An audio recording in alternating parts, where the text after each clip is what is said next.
Bismillahirrahmanirrahim. Değerli arkadaşlar, ilginiz için teşekkür ediyoruz. Yine gündeme dair önemli gelişmeler ile alakalı partimizin açıklamalarını sizinle paylaşacağız. Malum dün Kahramanmaraş'ta menfur bir saldırı meydana geldi. TUSAŞ'a yapılan bu saldırıyı bir kez daha şiddetle lanetliyoruz. Şehitlerimize Allah'tan rahmet, yaralarımıza da acil şifalar diliyoruz. Allah-u Teala bir kez daha bu acıları bir daha asla bize yaşatmasın. Bu acıları toplumumuzdan hiç kimseye bu acıları yaşatmasın. Hep beraber insanlık olarak, memleketimiz olarak, milletimiz olarak bu saldırılardan, bu kaos ortamından uzak duralım. Bizim temennimiz bu, ancak muhakkak ki huzuru, adaleti, barışı, kardeşliği istemeyen yapılar vardır ki her iyi bir şeylerin gelişeceği süreçlerin arefesinde bakıyorsunuz ki ortamı bulandıran, kaos oluşturan süreçler meydana geliyor. TUSAŞ'a yapılan saldırı bir kez daha göstermiştir ki memleket düşmanı karanlık güçler ve yerli taşeronları ülkenin kaosa ve istikrarsızlığa mahkum kalmasını, dışa bağımlılıktan kurtulmamasını istemektedirler. Biz bu senaryoyu daha önce defalarca hep beraber izledik. Malum Türkiye'de barışın, kardeşliğin, adaletin ve huzurun tesis edilmesini istemeyenler her zaman olmuştur. Bundan sonraki süreçte de muhakkak her zaman olacak. Bundan dolayı bizim bu olaylara yabancı olmadığımız görülüyor. Tavrımız da nettir. Biz her zaman parti olarak bu tür kaos oluşturan, kardeşliği zedeleyen, adaleti bozacak olan, huzuru kaçıracak olan meselelere, saldırılara, olaylara hep karşı durduk, karşı duracağız. Bundan sonraki süreçlerde de bizim tavrımız net bir şekilde ortada olacaktır inşallah. Yalnız burada dikkat etmek istediğimiz şöyle bir husus var. Sizin vesilenizle kamuoyunun da yetkililerinin de dikkatini buraya çekmek istiyoruz.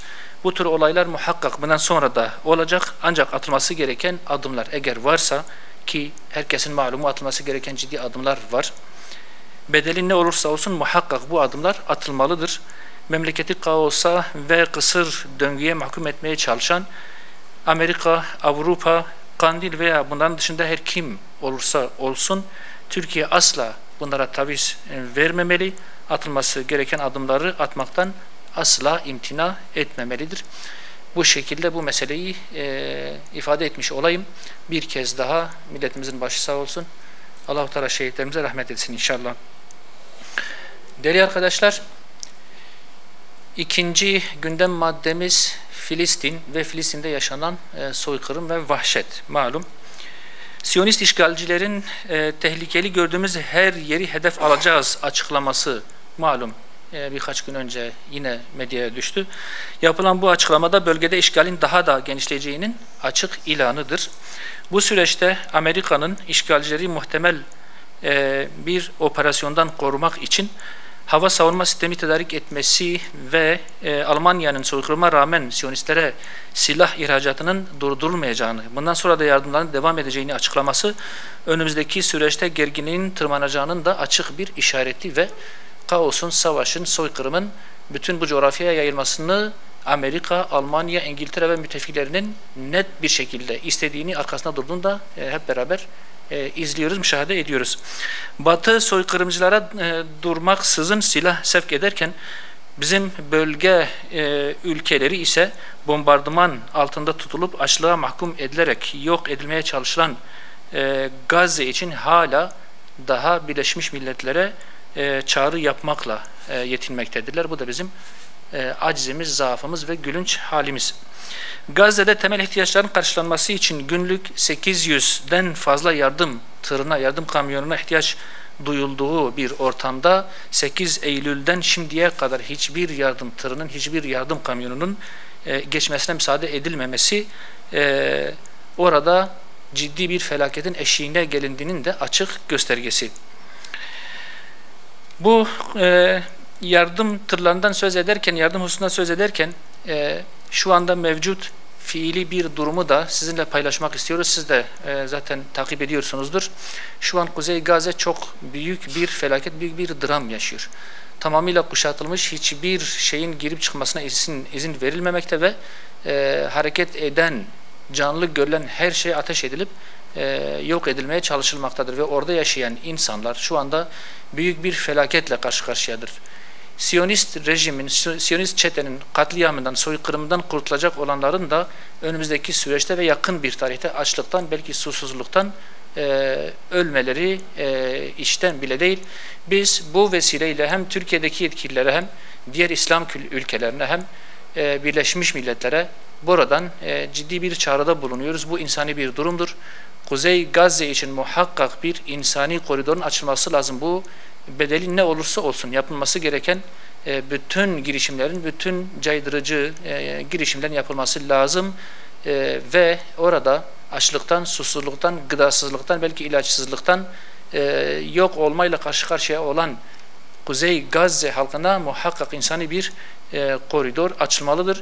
Eğer bu koridorun açılmasına İsrail işgal çetesi izin vermiyorsa, ki bu bütün insanlığa savaş açmaktır, bütün insanlığa tavır takınmak, hepsine karşı durmak gibi bir tavırdır.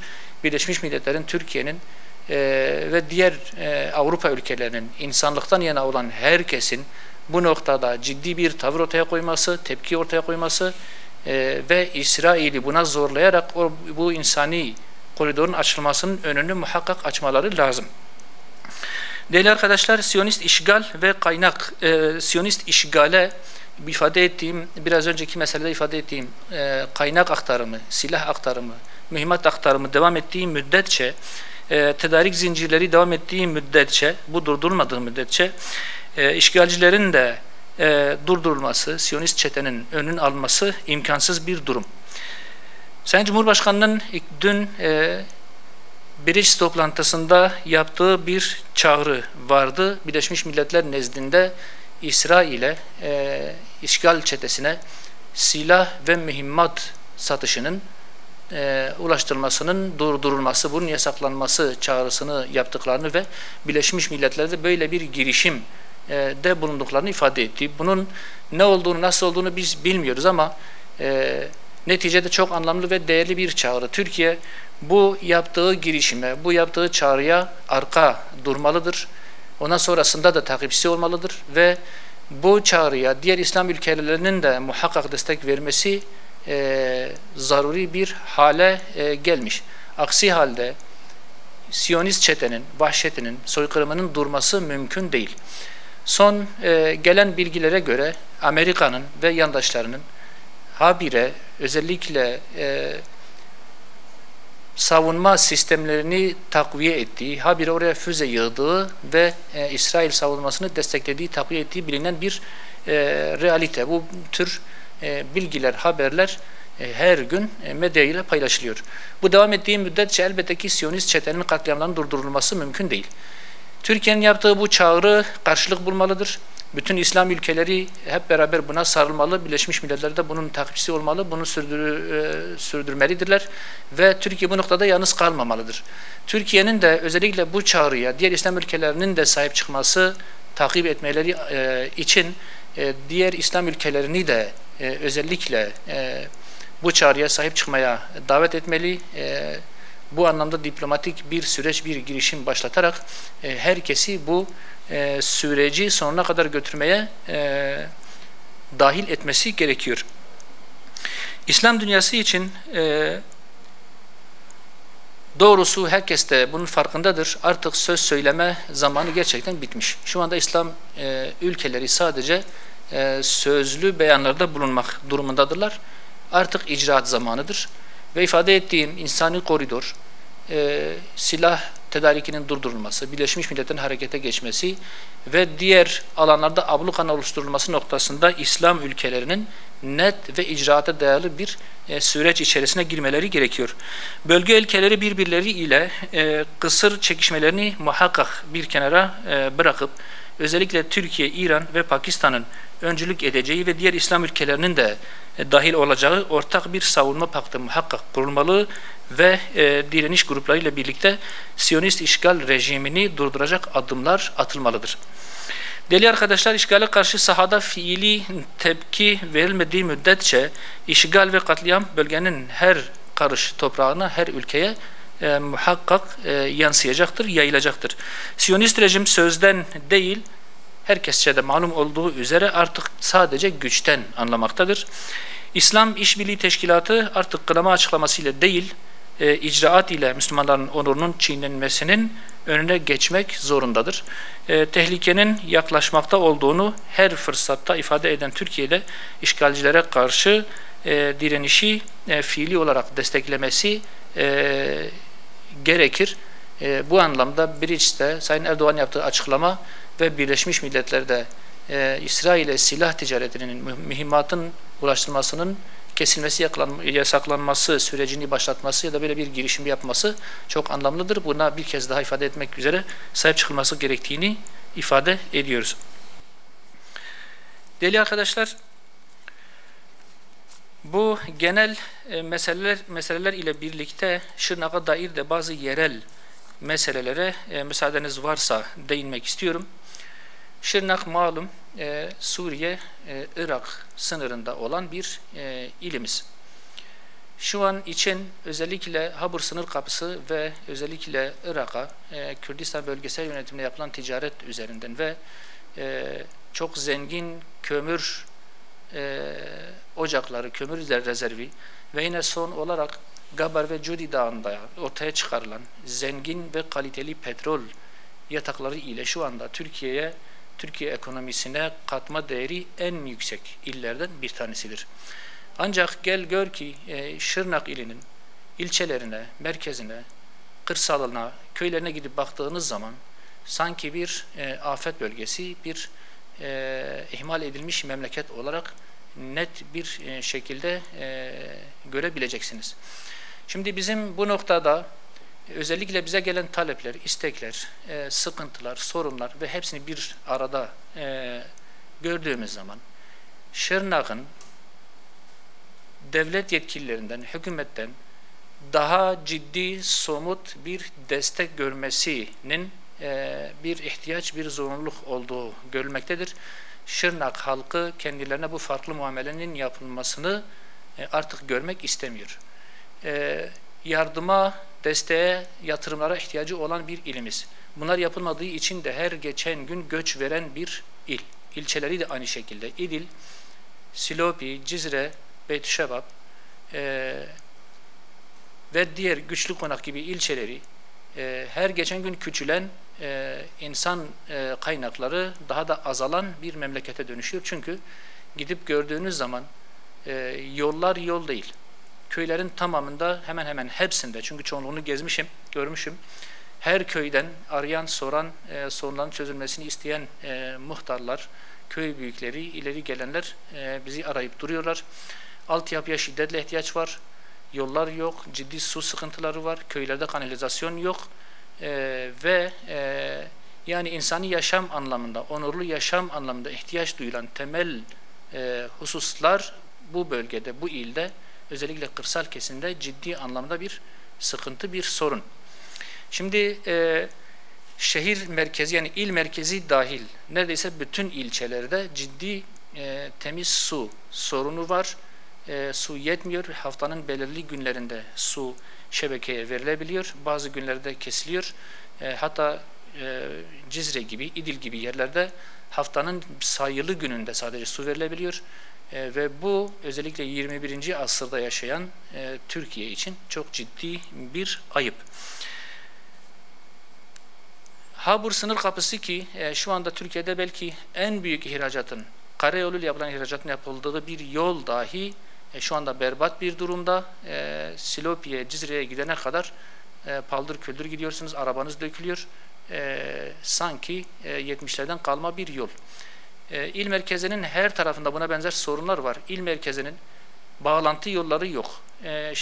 Hakkari ile, işte Şırnak ile, Van ile bağlantılı yolları yok ve yıllardan beri yapılacak denildiği halde bir nevi terk edilmiş bir memleket.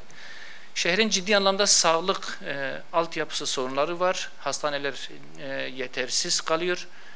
Şırnak ile Cizre arasında büyük bir hastane yapılacağı ifade edilmişti. Temeli atılmıştı, inşaat başlamıştı ama her ne hikmetse yıllardan beridir bitirilemedi ve yine her ne hikmetse 2 seferdir inşaat yangına maruz kalıyor ve her seferinde 1 yıl, 2 yıl tekrar geriye gidiyor.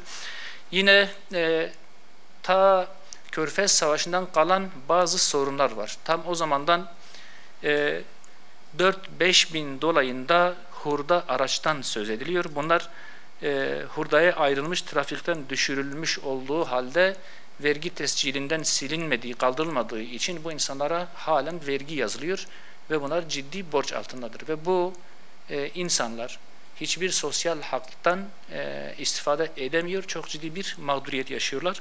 Yine aynı şekilde 700-800 dolayında şirket söz konusudur. Bunlar da vergi dairesi kaydı silinmiş olmasına rağmen ticaret sicilinden kaldırılmadığı için bu şirketlere üye olan insanlar aynı şekilde bu anlamda ciddi mağduriyet yaşıyorlar. Sosyal haklardan istifade edilemiyor ve bu iki durum özellikle Silopi ve Cizre için artık tahammül edilemeyecek bir sorun haline gelmiş.